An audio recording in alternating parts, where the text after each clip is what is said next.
Imagine standing in a beige warehouse, fresh out of college, wondering how your hard-earned degree led you to flattening paper folders for 8 hours a day. You did everything right, studied hard, graduated with honors, followed the formula. Yet here you are, broke, lost, and questioning every choice you made. That's where Elizabeth Willard Thames, better known as Mrs. Frugalwoods, began her journey. One that would take her from financial confusion to financial freedom, from a cramped Brooklyn apartment to a 66-acre Vermont homestead. Her story isn't just about saving money. It's about redefining success, freedom, and happiness itself.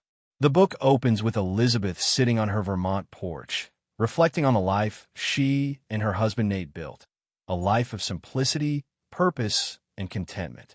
But she doesn't sugarcoat her journey. From privilege to struggle, from urban chaos to rural calm, she reveals the hard truths about money, privilege, and the myth of meritocracy. She acknowledges that her story isn't a one-size-fits-all model. It's a deeply personal exploration of intentional living. Chapter 1. College grad seeks meaningful, gainful employment. Fails.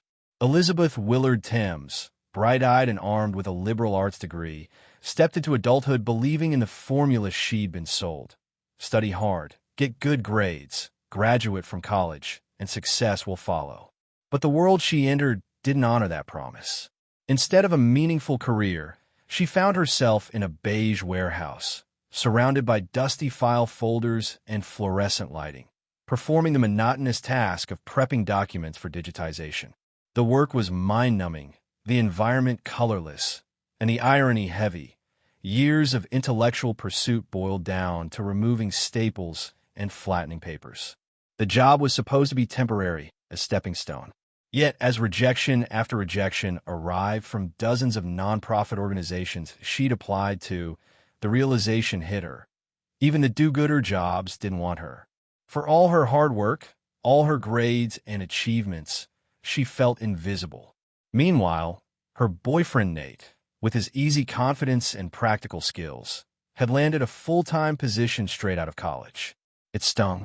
She wanted independence, not envy. But instead of waiting around, she took the first opportunity she could find, a position with AmeriCorps in New York City. It didn't offer much money, but it offered something far more important, a way out. The decision wasn't just about employment. It was about identity.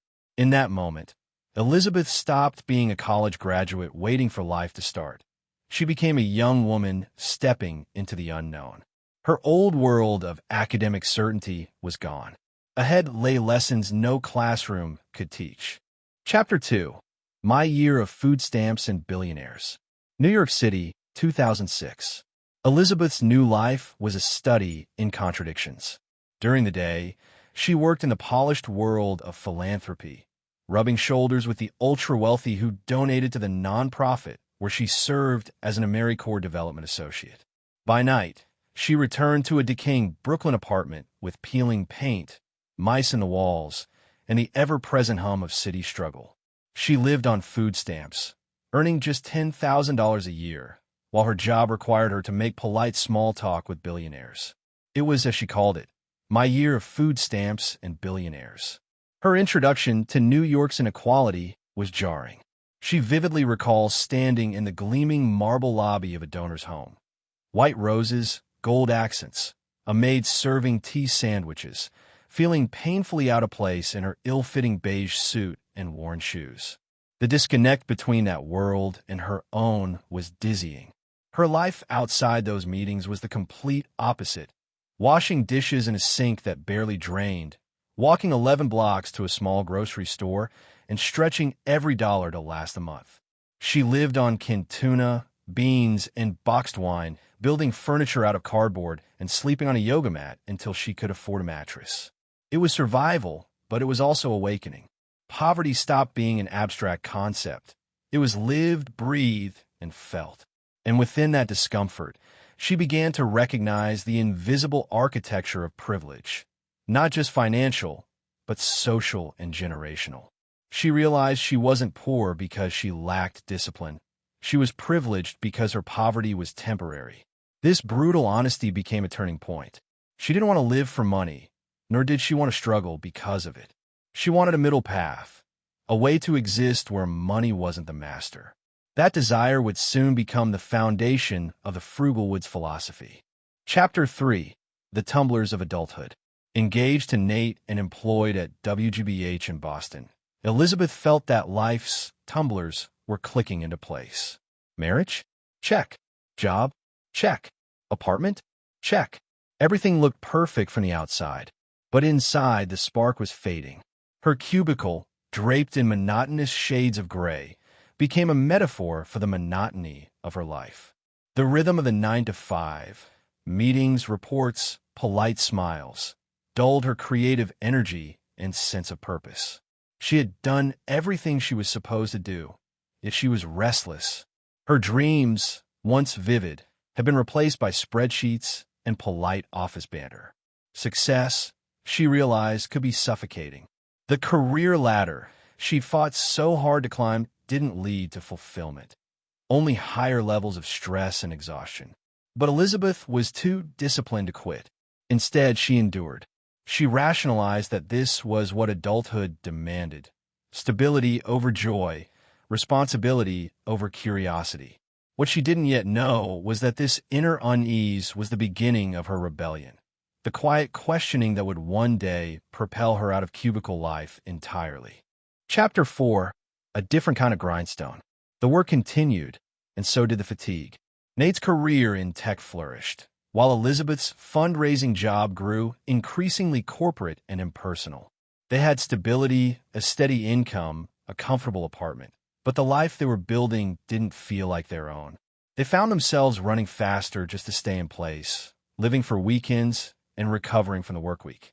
Yet amid the exhaustion, an idea was forming, a question whispered between late-night cups of coffee. Is this it? Was this really what they'd worked so hard for? Their growing discontent wasn't about hating work, it was about craving meaning. They wanted more than comfort. They wanted control over their time, their energy, and their purpose. Elizabeth began to notice how much of their happiness was tied to consumption. Dinners out, new clothes, weekend getaways. It all felt like an endless treadmill of earning and spending. They weren't living intentionally. They were coping. Something had to change. Chapter 5. That one time we bought a house. Buying a home was supposed to mark the arrival of adulthood, the sign that they had made it. But when Elizabeth and Nate purchased their first house in Cambridge, they were met with an unexpected reality. The house owned them. Between the mortgage payments, maintenance costs, and endless to-do lists, their dream home became a source of stress rather than joy. It taught them an important truth about the illusion of ownership, that buying things to feel secure often leads to deeper dependence. Instead of giving them freedom, the house tethered them to jobs they didn't love, just to afford a lifestyle they didn't really want. That realization planted another seed. Maybe true security wasn't in possessions, but in freedom from them. Chapter 6. Our Watershed Coffee Shop Conversation. A dream is hatched. One day, in a quiet coffee shop, Elizabeth and Nate had the conversation that would change everything. Exhausted by the grind and the constant pressure to keep up, they asked the unthinkable. What if we didn't have to work forever? What if we could escape? That night, the dream was born, a plan to achieve financial independence and move to a simple, self-sufficient life in rural Vermont. The goal seemed audacious. They were both in their early 30s, still paying off their home, and far from wealthy. But for the first time, their vision felt clear. They didn't want to retire to luxury. They wanted to retire to purpose. In that cafe, over the hum of espresso machines, they mapped out the blueprint for their new life. Every dollar they saved would become a building block of their freedom. The plan was bold, but so was their conviction. They were ready to live differently. Chapter 7. Our first month of extreme frugality. When the Frugalwoods experiment began, it was less about numbers and more about mindset. The first month was rough. They cut their spending to the bare minimum. No restaurants, no shopping, no unnecessary travel. At first, it felt restrictive, even joyless. But soon something shifted. They started to see the power of choice. Each time they said no to a purchase, they were saying yes to freedom. They learned to cook all their meals, embraced DIY repairs, and replaced social outings with home gatherings. Instead of deprivation, they found empowerment. Their bank balance grew, but more importantly, so did their confidence. Frugality stopped being about saving money. It became a practice in intentional living. They realized how much of their spending had been emotional, buying comfort, distraction, or validation. By cutting the excess, they began to uncover what truly mattered. It wasn't about the latte they skipped. It was about the life they were gaining. Chapter 8. Less makeup, more confidence. As Elizabeth's external world simplified, so did her internal one. She stopped wearing makeup daily, gave up shopping for clothes, and let go of the self-consciousness that had once ruled her. Society teaches women that self-worth is bought in cosmetics, fashion, and appearance. But Elizabeth found that real confidence comes from within. Each item she stopped buying stripped away a layer of expectation. She no longer needed validation through appearance or material things. Her self-esteem began to root itself not in how she looked, but in what she created, how she lived, and what she valued. This transformation was more than financial. It was personal liberation. She wasn't just saving money. She was reclaiming her identity from the marketplace. Frugality became her quiet rebellion against vanity, against conformity, and against the lie that happiness must be purchased. Through those first 8 chapters, Elizabeth's journey evolved from confusion to clarity. What began as a financial experiment had become a philosophical awakening. The realization that freedom isn't found in wealth, but in control over how we live and why. Chapter 9. What is financial independence anyway? By now, Elizabeth and Nate had embraced frugality not as a challenge, but as a way of life. Yet, the more they practiced it, the more they began to ask, what's the ultimate goal? The answer came slowly, through reflection and recalibration. Financial independence wasn't about retiring early or escaping work.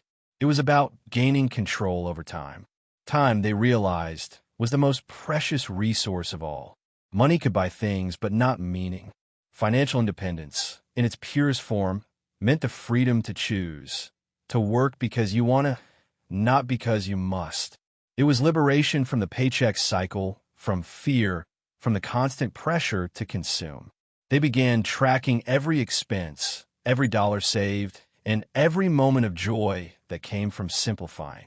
Their savings rates skyrocketed, but what surprised them most was how happy they felt. The absence of financial stress created space for creativity, reflection, and connection. They were no longer measuring success by their income, but by their peace of mind. This chapter marked a philosophical shift, from chasing wealth to chasing freedom. For Elizabeth, it was also the first time she realized that financial independence wasn't a number, it was a mindset. Chapter 10. Turns out, frugality is about more than money. Much more. Frugality started as a financial experiment, but soon Elizabeth saw it for what it truly was, a gateway to intentional living. She and Nate learned that every act of saving was also an act of mindfulness. By questioning their purchases, they were also questioning their priorities. Why do we buy what we buy? What void are we trying to fill? Their simple lifestyle began reshaping everything, from how they spent weekends to how they defined happiness. Instead of spending on entertainment, they created it. Instead of buying convenience, they learned self-reliance. Elizabeth found joy in home-cooked meals, long walks, and evenings spent talking with Nate under quiet lamps instead of bustling city lights. The biggest revelation was that frugality wasn't restrictive, it was expansive. It freed them from clutter, comparison, and emotional noise. It gave them clarity on what actually brought fulfillment. And as they discovered, happiness was rarely found in possessions. It was woven into the fabric of simple, intentional living. Chapter 11. Fighting back against the baby industrial complex. When Elizabeth became pregnant, she was bombarded by advertisements, advice, and expectations. According to society, a baby meant buying strollers, gadgets, designer clothes, and a bigger house. But she questioned it all. Did a newborn really need a mountain of products?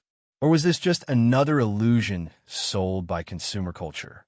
Determined to parent on her own terms, Elizabeth rejected the narrative that good parenting required endless spending. She scoured secondhand shops, accepted hand-me-downs, and prioritized experiences over equipment. They reused, repurposed, and reimagined what preparedness meant. Her decision wasn't just about saving money. It was about rejecting fear-based marketing that preyed on insecurity.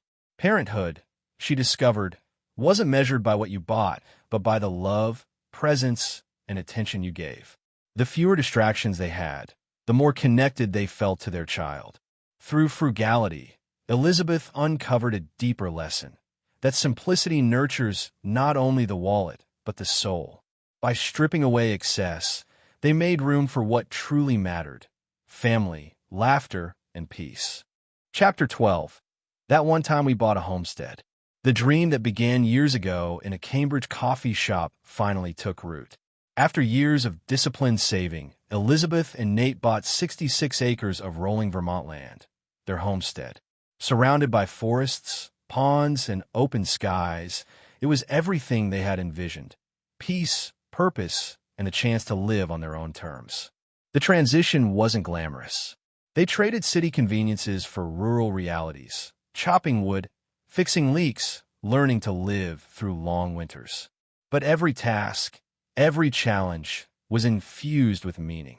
For the first time, their work felt directly connected to their well-being. They weren't just earning money, they were building a life. Elizabeth described the move as both terrifying and exhilarating. They had left behind the familiar: friends, steady paychecks, and predictability, for a life that was uncertain but authentic.